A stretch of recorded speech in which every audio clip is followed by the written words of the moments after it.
कल्पना कीजिए, अगर आज अचानक किसी पुराने शहर की खुदाई में ऐसा मंदिर मिले जहां कभी हजारों लोग एक ऐसे देवता के सामने झुकते थे जिसे लोग तूफान का मालिक और धरती की उर्वरता का राजा मानते थे। एक ऐसा देवता जिसके नाम से बारिश आती थी और जिसकी नाराजगी से पूरी फसल बर्बाद हो सकती थी।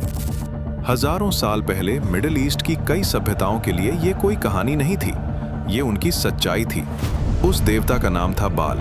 लेकिन इतिहास में बाल सिर्फ एक देवता की कहानी नहीं है, ये कहानी है सभ्यताओं की टक्कर की, धर्मों के बदलाव की और उस रहस्य की जो आज भी इतिहासकारों को उलझाता है।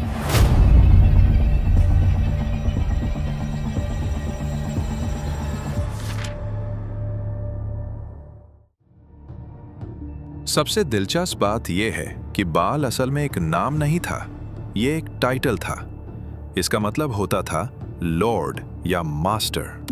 प्राचीन समय में मिडिल ईस्ट की कई जगहों पर अलग अलग देवताओं को बाल कहा जाता था, लेकिन सबसे प्रसिद्ध बाल उसी सभ्यता से जुड़ा है जिसे हम कहते हैं केनानाइट सिविलाइजेशन। ये सभ्यता आज के इजराइल, लेबनान, सीरिया और फिलिस्तीन के क्षेत्रों में फैली हुई थी। इन लोगों के लिए बाल सिर्फ एक देवता नहीं था, वो जीवन और प्रकृति का नियंत्रण करने वाला माना जाता था। उस समय लोगों की जिंदगी पूरी तरह खेती पर निर्भर थी। अगर बारिश समय पर नहीं होती तो पूरा समाज भूखा रह सकता था। इसलिए लोगों को लगता था कि बारिश और तूफान किसी शक्तिशाली देवता के नियंत्रण में है, और वही देवता था बाल। उसे अक्सर हाथ में बिजली का चिन्ह लिए हुए दिखाया जाता था, क्योंकि लोग मानते थे कि वही आसमान से बिजली और बारिश भेजता है।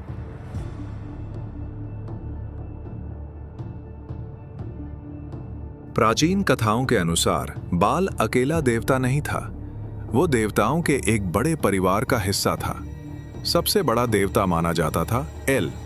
लेकिन बाल की असली कहानी शुरू होती है एक महान युद्ध से। उसका सामना हुआ समुद्र के शक्तिशाली देवता से। कथाओं के अनुसार यह लड़ाई सिर्फ देवताओं की नहीं थी, यह अराजकता और व्यवस्था की लड़ाई थी। आखिरकार बाल ने यम को हराया और देवताओं के बीच अपनी ताकत साबित की। यहीं से बाल को तूफान और शक्ति का देवता माना जाने लगा। बाल की पूजा पूरे मिडिल ईस्ट में फैल गई। सबसे महत्वपूर्ण जगहों में से एक थी प्राचीन शहर उगरित।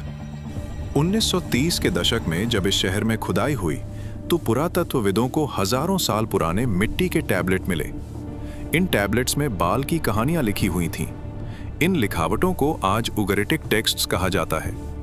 इनसे हमें पता चलता है कि लोग बाल को खुश करने के लिए बड़े त्योहार मनाते थे, मंदिर बनाते थे और बलिदान देते थे। समय के साथ मिडिल ईस्ट में एक बड़ा धार्मिक बदलाव हुआ। एक नया विश्वास उभरा जिसे हम जानते हैं जूडाइज्म। ये धर्म सिर्फ एक ईश्वर की पूजा सिखाता था, इसलिए बाल जैसे देवताओं की पूजा धीरे धीरे विवाद का कारण बनने लगी। धार्मिक ग्रंथों में कई जगहों पर बाल की पूजा का विरोध मिलता है। यही वो समय था जब इतिहास में एक बड़ा धार्मिक परिवर्तन हो रहा था। आज भी बाल के बारे में कई तरह की कहानियां सुनाई जाती हैं। कुछ लोग कहते हैं कि बाल की पूजा में बहुत कठोर अनुष्ठान होते थे, लेकिन इतिहासकारों के बीच इस बात पर बहस अभी भी जारी है, क्योंकि कई बातें बाद के धार्मिक ग्रंथों में लिखी गई हैं जो शायद उस समय की धार्मिक प्रतिस्पर्धा का हिस्सा भी हो सकती हैं। आज के समय में भी बाल का नाम कई बार इंटरनेट और सोशल मीडिया पर चर्चा में आ जाता है।